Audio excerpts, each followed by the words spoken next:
Doctor साहब, आज पाकिस्तान तहरीक इंसाफ और हुकूमत के दरमियान मुज़ाकरात का दूसरा दौर हुआ। मुज़ाकरात किसी नतीजे पर नहीं पहुंचे, डेड लॉक जो है बरकरार है क्या? डेड लॉक नहीं है, मेरा ख्याल है ये इसको ग्रिड लॉक की एक टर्म यूज़ होती है, पता नहीं वो यहाँ पे वो मुनासिब है कि नहीं इस्तेमाल करना। लेकिन डेड लॉक तो ये है ना कि किसी दो फरीक जो हैं जी, दो फरीक किसी मामले पे वो आमने सामने बैठे हैं और एक डेड लॉक आ जाए गुफ्तगू के अंदर। तो अगर ग्रिड लॉक ये है कि बहुत से जो ट्रैफिक में अगर आपने देखा हो तो बहुत सारी गाड़ियाँ फंस जाती हैं एक जगह, कोई गाड़ी हिल नहीं सकती अपनी जगह से। वो कहता है तुम पीछे करो, कहता है पीछे खड़ा है तो ट्रक है पीछे। वो ग्रिड लॉक की एक सूरत हाल डेवलप हो जाती है जहाँ कोई अपनी पोजीशन से पीछे नहीं हट सकता। अच्छा, कोई अपनी पोजीशन से चूंकि पीछे नहीं हट सकता तो उसकी वजह से वो एक ग्रिड लॉक का एक मामला है, यहाँ पे डेड लॉक नहीं है। मैं इसके लिए ये दोनों जो इस्लाहात हैं ये आगे पीछे इस्तेमाल होती हैं, लेकिन ये है कि वो ये मेरे ख्याल से ग्रिड लॉक है जिसमें सबकी पोजीशनिंग ऐसी है कि जिस पोजीशनिंग के नतीजे में सब जो है फंस चुके हैं एक जगह।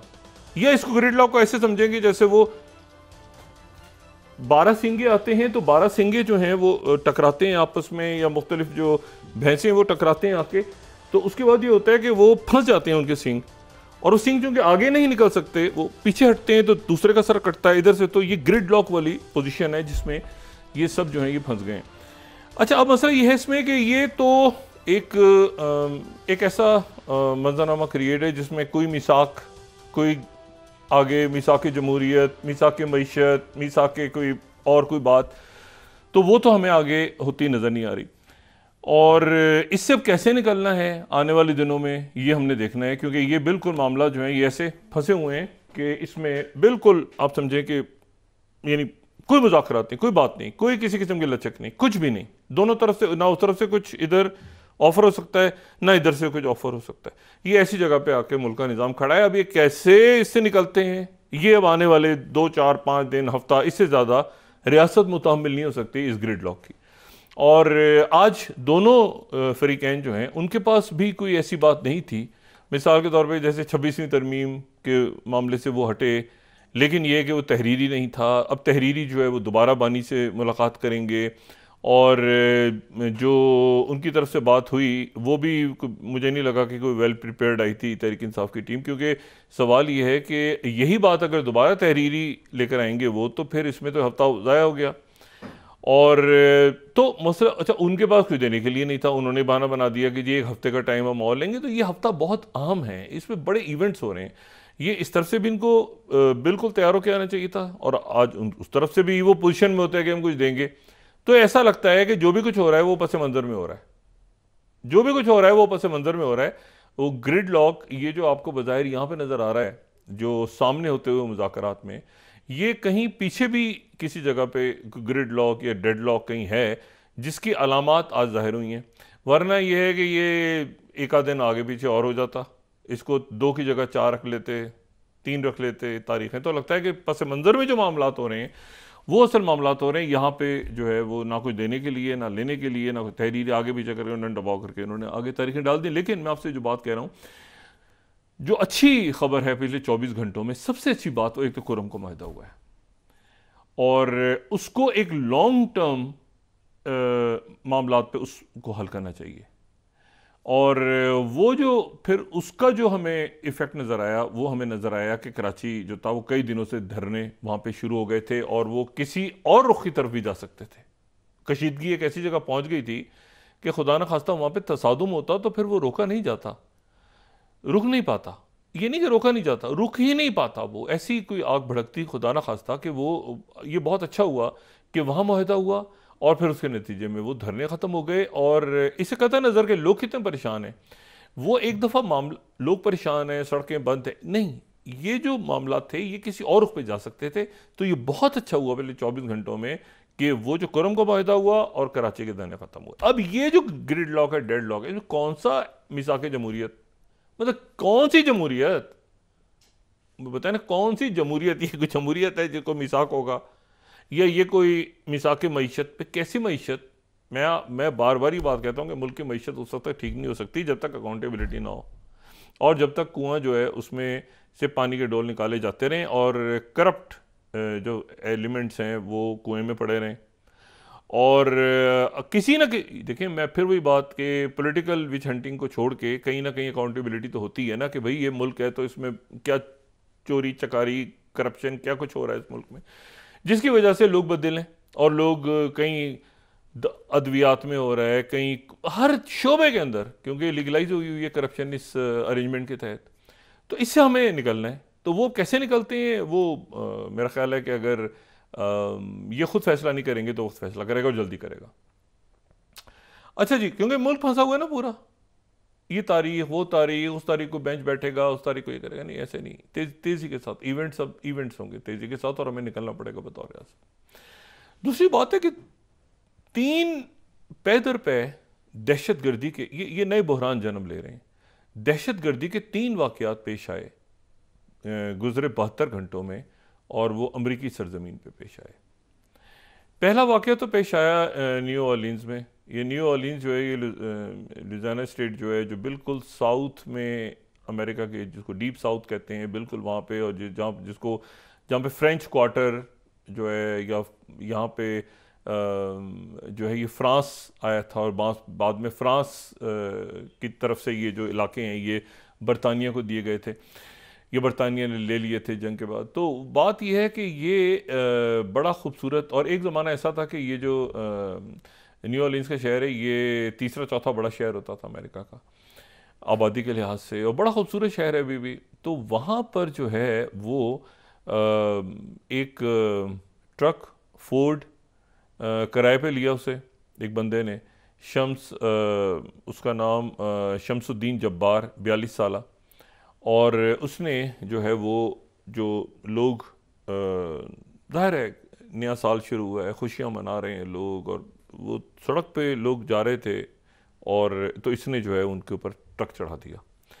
अच्छा, ट्रक को चढ़ा दिया, और इसका जो ट्रक है अब शमसुद्दीन जब्बार, ये इसका नाम, और ट्रक के ऊपर इसने दाइश का ISIS का परचम लगाया हुआ था अमेरिका की सॉइल पे।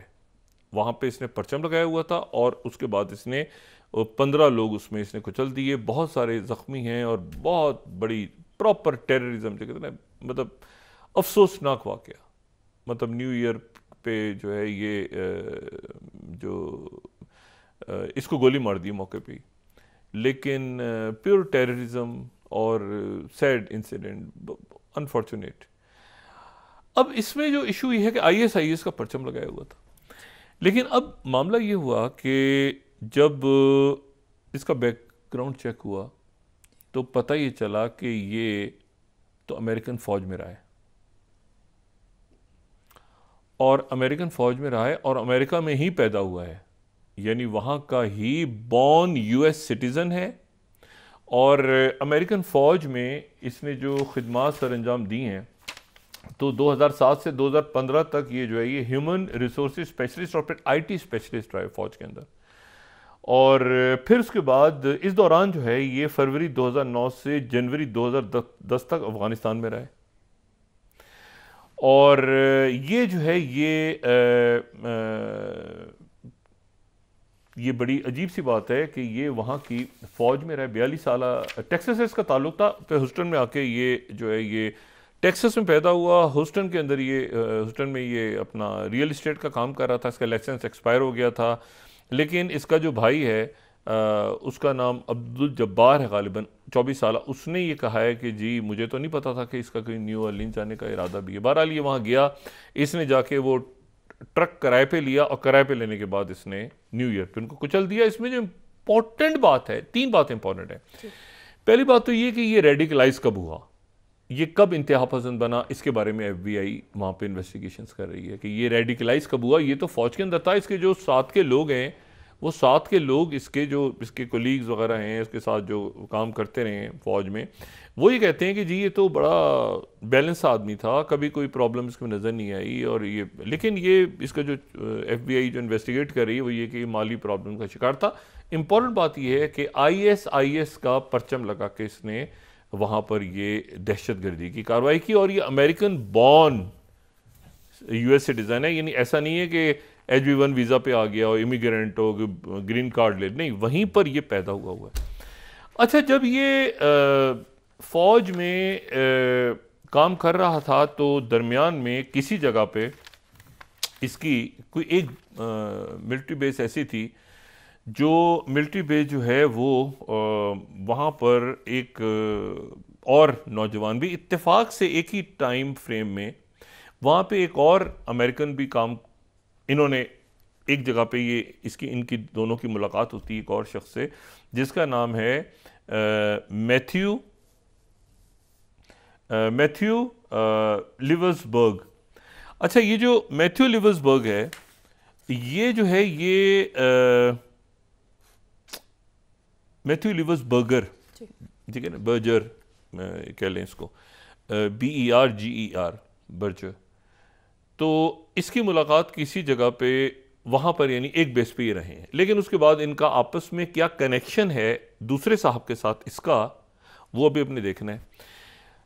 ये जो मैथ्यू है, मैथ्यू जो लिव्स बर्जर है, ये वो बंदा है जिसने लॉस वेगस में इसी दौरान एक तो वाक़या हुआ और न्यू ऑर्लिन्स के अंदर ISIS, ये शम्स जो है ये शम्सुद्दीन जब्बार, और ये अमेरिकन आर्मी से इसका ताल्लुक था और इसने जो है वहाँ पे ट्रक चढ़ा दिया। एक वाक़या ये हुआ। दूसरा वाक़या हुआ लॉस वेगस में ट्रम्प होटल के बाहर टेस्ला साइबर ट्रक धमाके से ब्लास्ट हो गया। अब ये जो ट्रम्प होटल है, ट्रम्प इंटरनेशनल होटल, ये जो है ये ट्रम्प ऑर्गेनाइजेशन का है, यानी इसके मालिक डोनाल्ड ट्रम्प हैं। और जो ट्रक धमाके से ब्लास्ट हुआ वो टेस्ला का है, यानी इलॉन मस्क का है। और वो साइबर ट्रक जो है वो स्टेनलेस स्टील की प्लेट्स के साथ उसने इलॉन मस्क ने एक दफ़ा कहा कि ये जो इसका जो डिज़ाइन है साइबर ट्रक का, वो कहता है कि वो जो स्पाई हू लव्ड मी फिल्म आई थी जेम्स बॉन्ड की, तो उसमें उसने जो कार बॉन्ड की जो पानी में गिरती है जो कि सबमरीन बन जाती है बाद में, तो उससे इसका डिज़ाइन कहता है कि मैं उससे इंस्पायर होकर मैं नहीं बनाया है।